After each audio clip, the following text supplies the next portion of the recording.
So today, for Autism Awareness Month, I'm going to talk about therapies that people find useful when they have a child or adult family member with autism. Please keep in mind that what works for one person doesn't always work for another, and finding applicable services can be hard. But you just got to do your homework. You have to look into things. You have to see if you think they're a good fit. You have to be willing to try. You have to be willing to think outside the box sometimes. Because autism is one of those disabilities that affects each person differently. So each individual person has specific needs that someone else might not have. There are specific therapies that seem to be pretty par for the course. Speech therapy, occupational therapy, physical therapy. And those oftentimes are picked up by the school and take place within the school system, even from a preschool age. But there are other therapies that are less popular or less widespread. They're less needed. One of those is assistive technology. We've all heard that kids and adults with autism can't or don't speak. Assistive technology is a way to enable them to have some independent speech. And that oftentimes will include the use of a communication output device or voice output device. It is an electronic device that is pre-programmed to speak for you. So you would push the buttons or type out the words that you want to speak, and it would speak for you.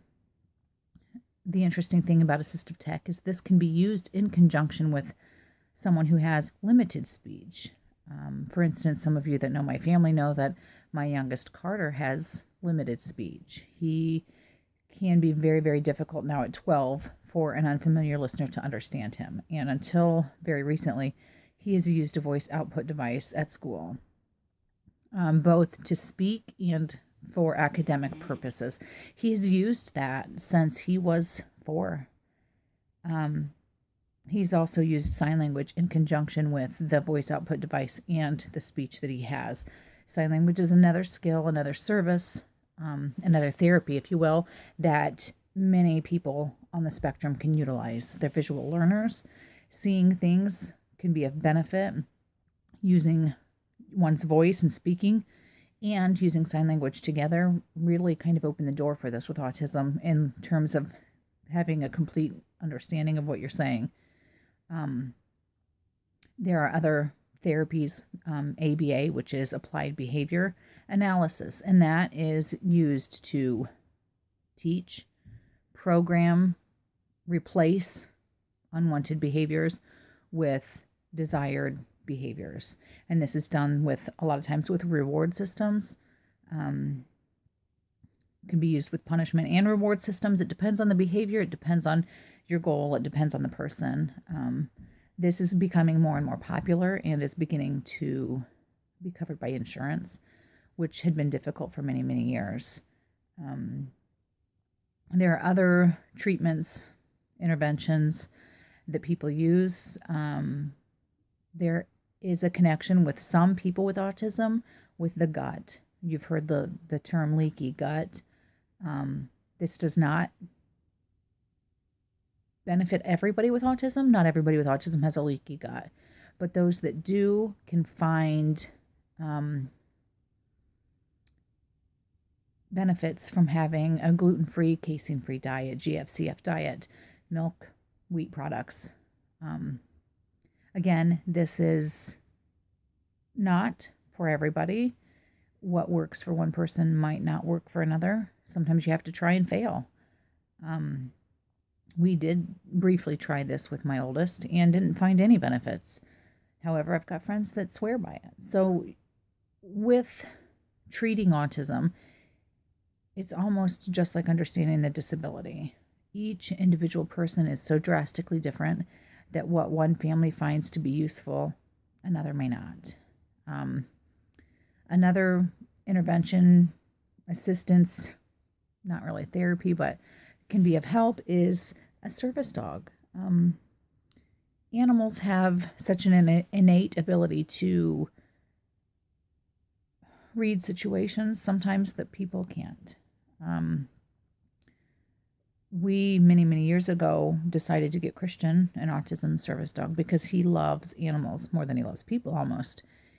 And she is trained to do some behavior disruption, some deep pressure tracking, so that at that point in time when he ran, we were able to locate him. And it also provides them a friend. It provides them with something acceptable to talk about in public. Sometimes those social skills are lacking, so a child with autism may share with someone things that they shouldn't. Having our service dog in public allowed Christian to speak with strangers in an appropriate manner. So if people asked if they could pet the dog, they would typically ask the adult, and we would suggest that they ask Christian. If they asked what she did, because it was clear she wasn't a seeing eye dog, which is what many people assume a service dog is. Again, we were able to direct their questions to Christian, which gave him a platform to kind of educate others and to start the advocating for himself. We got our service dog in 2009 through Four Paws for Ability, and she's phenomenal. She still does major behavior disruption with no commands. It's pretty amazing to see. There are other therapies, such as brushing, that are a tactile therapy, deep pressure, weighted vests, weighted blankets, compression vests that are pretty important for many, many people on the spectrum. Again, a lot of people struggle with their senses, whether they're a sensory seeker or an avoider or both. I have a sensory seeker who also happens to be an avoider when it comes to sound. So sometimes those things can be of great help. You can buy weighted vests. You can buy little weights that you can put on their feet, on their shoes, on their ankles. You can weight the vest in different pockets. A weighted blanket a lot of times is of benefit.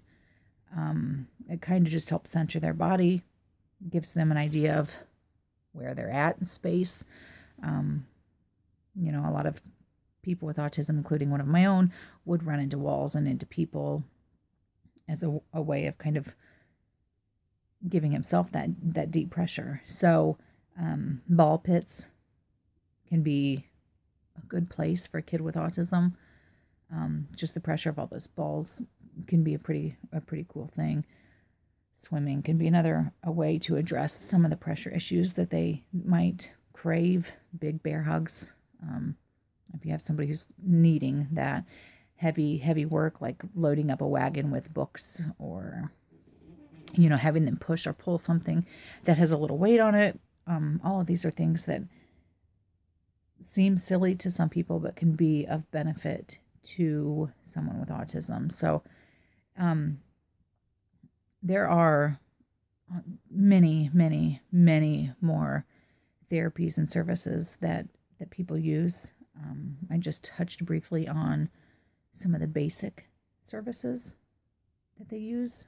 And I think that maybe tomorrow we'll kind of just talk about a day in the life of, what a day looks like, at least for one of my kids. Understand that what we do and the services that the boys get and their needs can be drastically different from your neighbor with autism or your kid with autism. But by sharing it with you, maybe we'll give you a little further understanding of what day-to-day life can be. It isn't always fun. Sometimes it's hilarious. It's just like your life, only different. I think I've said that every day this week, but that's okay. So if you have any specific questions in terms of everyday life with autism, let me know, because we'll gladly answer those. I'm going to be doing a few pieces on school, as well as common myths about autism, maybe work-related issues, how to educate the general public. So if you've got specific questions, I've got a few. In fact, I've got quite a list of them that I hope to get to. At this point, I'm planning to try to do some video briefly every day. So let me know what questions you have, and hopefully one of the videos throughout the rest of the month will answer them. So until tomorrow.